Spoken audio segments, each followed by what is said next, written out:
Assalamualaikum warahmatullahi wabarakatuh. Perkenalkan, nama saya Vanisha Amalia dengan NIM 112111693, kelas K321 MNR. Dengan mata kuliah Manajemen Pemasaran Jasa, dengan dosen pengampun Bapak Wijanarko Agus Wibowo, SEMS. Di sini saya akan mempresentasikan mengenai 7 pertanyaan, yaitu 1. Sebutkan dan jelaskan mengenal unsur-unsur desain jasa. Unsur-unsur desain jasa melibatkan sejumlah elemen penting untuk menciptakan pengalaman positif bagi pelanggan. Beberapa unsur tersebut meliputi 1. Tangibles barang fisik, melibatkan aspek fisik dari jasa seperti fasilitas, peralatan, dan materi promosi yang dapat dirasakan oleh pelanggan. 2. Reliability, keandalan, kualitas untuk memberikan jasa yang dapat diandalkan dan konsisten tanpa adanya kegagalan atau ketidakpastian yang berlebihan. Lalu 3, ada responsiveness, daya tangkap, kemampuan untuk memberikan pelayanan cepat dan tanggap terhadap kebutuhan pelanggan, serta perubahan dalam lingkungan bisnis. Lalu ada assurance, jaminan, menjamin kepercayaan pelanggan dengan memberikan pengetahuan dan keahlian yang cukup kepada karyawan sehingga mereka dapat memberikan pelayanan yang memuaskan. Lalu yang kelima ada empati. Empati, kemampuan untuk memahami dan merespon perasaan pelanggan, menciptakan hubungan emosional yang positif. Lalu yang keenam ada perceived value, nilai yang dirasakan, hubungan antara manfaat yang diterima pelanggan dengan biaya atau pengorbanan yang dikeluarkan, memastikan pelanggan merasa mendapatkan nilai yang sesuai. Lalu yang ketujuh ada accessibility, aksesibilitas, ketersediaan dan keterjangkauan jasa bagi berbagai segmen pelanggan, termasuk fasilitas fisik maupun akses online. Lalu yang kedelapan ada communication, komunikasi, efektivitas dalam menyampaikan informasi mengenai jasa baik sebelum, selama maupun setelah transaksi untuk meminimalkan ketidakpastian pelanggan. Lalu yang kesembilan, proses, yaitu desain proses operasional yang efisien dan efektif untuk memberikan jasa, termasuk sistem teknologi informasi yang mendukung. Semua unsur tersebut bekerja bersama untuk menciptakan keseluruhan pengalaman pelanggan yang memuaskan dan memberikan nilai tambah pada jasa yang ditawarkan. Yang kedua, dalam ancaman desain sistem jasa, apakah perlu dipisahkan antara high contact operation dan non contact operation? Ya, memisahkan antara high contact dan operation atau operasi berkontak tinggi dan non contact operation atau operasi tanpa kontak adalah penting dalam merancang sistem jasa. Perbedaan dalam tingkat interaksi langsung dengan pelanggan memberikan tantangan dan pertimbangan unik dalam desain. Berikut adalah beberapa alasan mengapa perlu dipisahkan. Yaitu 1. Interaksi pelanggan. High contact operation-nya memiliki interaksi langsung yang lebih besar dengan pelanggan seperti layanan pelanggan tatap muka. Desain harus memperhitungkan kebutuhan pelanggan yang mungkin bervariasi dan memerlukan tingkat personalisasi yang tinggi. Non-contact operation-nya lebih berfokus pada interaksi tanpa tatap muka. Seperti pemesanan online, desain perlu menekankan keterampilan otomatisasi antar muka, penggunaan yang intuitif, dan dukungan oleh online yang efektif. Lalu yang kedua, manajemen pelanggan. High contact operation-nya memerlukan manajemen hubungan pelanggan yang kuat dan kemampuan staf untuk mendapati dengan preferensi pelanggan secara langsung. Non-contact operation-nya menyertakan strategi manajemen pelanggan melalui saluran digital dan analisis data untuk memahami perilaku pelanggan. Yang ketiga ada fleksibilitas dan tanggapan cepat. High contact operation-nya, desain harus memperhitungkan fleksibilitas untuk menanggapi kebutuhan pelanggan secara langsung dan mampu beradaptasi dengan perubahan cepat. Non-contact operation fokus pada kecepatan dan ketetapan dalam menjawab permintaan pelanggan melalui platform digital. Lalu yang keempat, teknologi dan otomatisasi. High contact operation-nya mungkin memerlukan investasi dan teknologi yang mendukung interaksi langsung, seperti sistem manajemen panggilan atau teknologi verifikasi pelanggan. Lalu non-kontak operationnya menekankan otomatisasi proses untuk meningkatkan efisien dan mengoptimalkan pengalaman pelanggan melalui teknologi. Pemisahan ini memungkinkan desainer sistem jasa untuk fokus pada kebutuhan khusus dari setiap jenis operasi, memastikan bahwa sistem yang direncanakan dapat memberikan nilai tambah optimal sesuai dengan karakteristik unik dari high contact operation dan non contact operation. Lalu yang ketiga, sebutkan 10 dimensi pokok kualitas jasa dan berikan penjelasannya. Dimensi pokok kualitas jasa sering kali disebut dengan sebagai rater, reliability, assurance, dan timeless.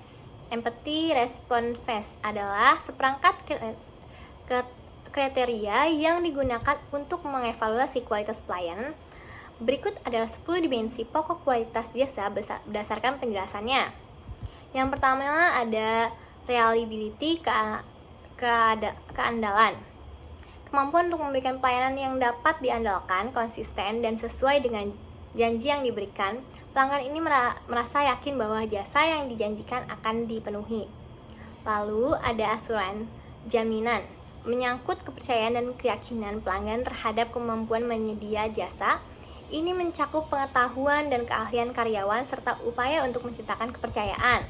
Lalu yang ketiga ada tangibles, barang fisik, fasilitas fisik, peralatan, dan bahan promosi yang digunakan dalam menyediakan jasa. Aspek ini dapat memberikan kesan visual terhadap kualitas jasa.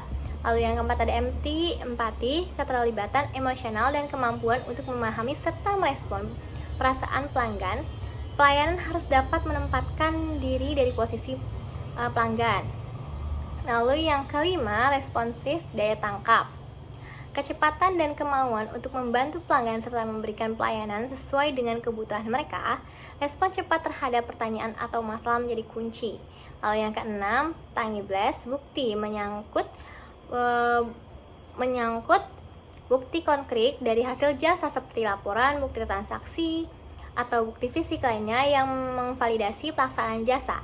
Ini berkaitan dengan keyakinan pelanggan terhadap kualitas jasa yang diberikan. Lalu yang ketujuh ada courtesy, sopan santun. Sikap pelayanan yang sopan dan ramah dalam berinteraksi dengan pelanggan. Sopan santun menciptakan lingkungan yang menyenangkan bagi pelanggannya. Lalu yang kedelapan ada credibility, kepercayaan, keandalan dan keahlian penyediaan jasa yang membentuk dasar kepercayaan pelanggan. Pelanggan harus merasa yakin bahwa penyediaan jasa memiliki kredibilitas dalam menyediakan layanan. Lalu yang kesembilan ada akses kemudahan dalam mengakses layanan.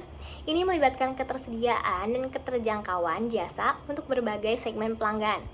Lalu yang ke-10 ada communication atau komunikasi, efektivitas dan menyampaikan informasi terkait jasa kepada pelanggan. Komunikasi yang baik membantu mengurangi ketidakpastian dan membangun pemahaman yang benar antara penyedia jasa dan pelanggan.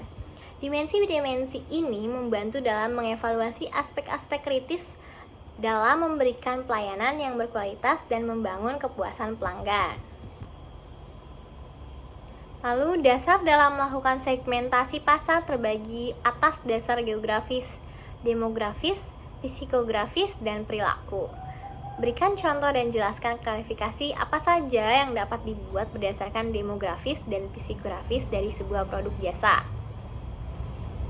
Segmen pasar berdasarkan demografis, yaitu 1. Ada usia. Misalnya, sebuah produk jasa dapat diarahkan pada kelompok usia tertentu. Contohnya layanan kebugaran untuk kelompok usia 20-30 tahun. Lalu ada yang kedua, jenis kelamin.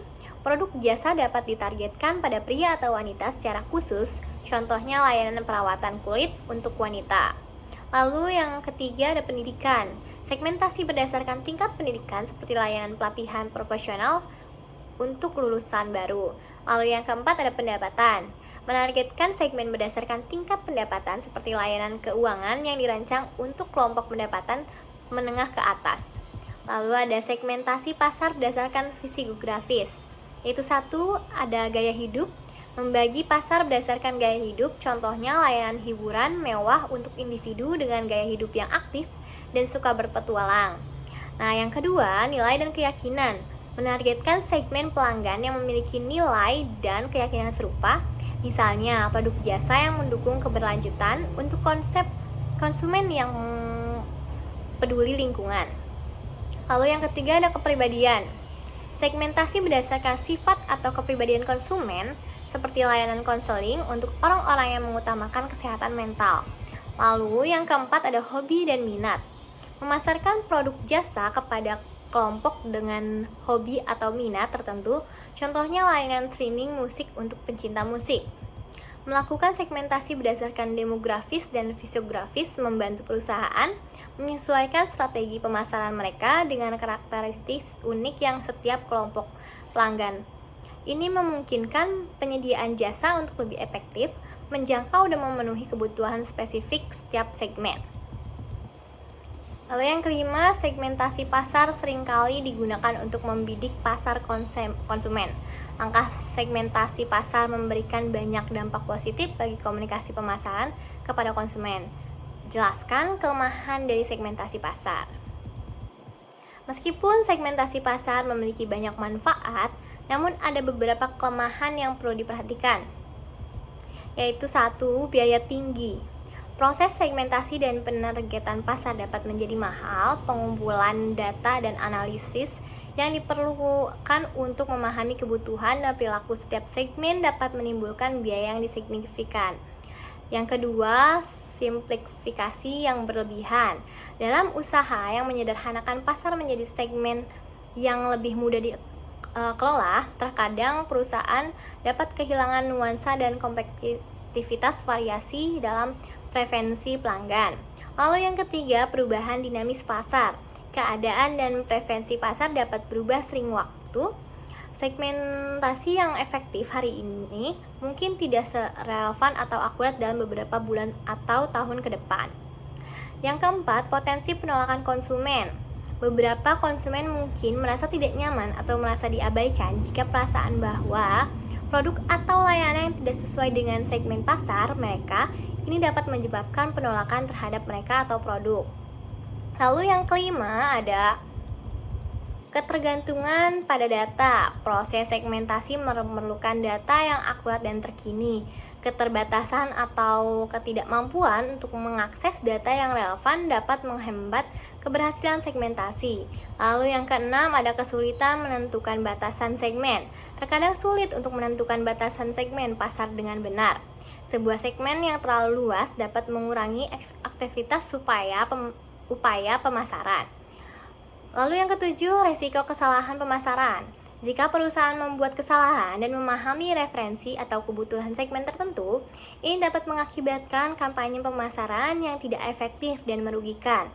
Lalu yang kedelapan, persaingan yang ketat. Jika semua persaingan juga menggunakan strategi segmentasi, pasar dapat menjadi sangat terbagi dan penuh persaingan, menghasilkan tekanan pada harga dan margin. Meskipun demikian, dengan perencanaan dan eksekusi yang baik, kelemahan-kelemahan ini dapat diminimalkan dan segmentasi pasar tetap menjadi alat penting dalam merencana strategi pemasaran yang efektif. Yang keenam, berikan penjelasan Anda kaitan brand positioning dan produk life cycle.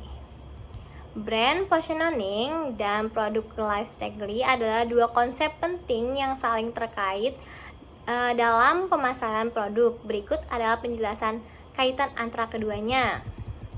Yang pertama ada pengenalan atau introduction. Produk life cycle, produk baru memasuki pasar dan berada dalam tahap pengenalan. Pada tahap ini, fokus utama memungkinkan pada pendidikan konsumen mengenai keberadaan produk. Brand positioning di tahap ini harus membangun citra positif dan membedakan produk dari pesaing untuk memenangkan perhatian konsumen. Lalu yang kedua ada pertumbuhan atau growth. Produk life cycle, penjualan meningkat dan konsumen mulai merespon secara positif. Inovasi produk dan ekspansi pasar mungkin menjadi fokus pada tahapan pertumbuhan. Brand positioning, posisi merek harus diperkuat dengan menekankan keunggulan produk dan keuntungan uniknya untuk memaksimalkan pengaruh positif di benak konsumen. Lalu yang ketiga ada maturity atau maturitas. Produk life cycle, pertumbuhan penjualan melambat dan pasar mencapai keseimbangan. Persaingan mungkin lebih baik, lebih banyak dan fokus sering kali beralih ke efisiensi operasional dan retanis pelanggan. Lalu brand positioning pada tahap maturasi ini, perusahaan perlu mengevaluasi dan mungkin menyesuaikan posisi merek untuk tetap relevan. Ini bisa melibatkan peningkatan nilai atau menonjolkan aspek keunggulan lainnya. Lalu yang keempat, penurunan atau decline. Produk life cycle menjual menurun karena perubahan tren atau munculnya produk mengganti. Perusahaan harus memutuskan apakah akan menarik produk atau memodifikasi target strategi pemasaran. Brand positioningnya pada tahap penurunan, perusahaan mungkin perlu melakukan peninjauan ulang terhadap posisi merek yang menyesuaikan dengan perubahan dalam persepsi pelanggan atau kondisi pasar. Dengan memahami tahap-tahap produk life cycle, perusahaan dapat mengelola dan menyusun kembali strategi brand positioning mereka sesuai dengan dinamika pasar dan kebutuhan pelanggan.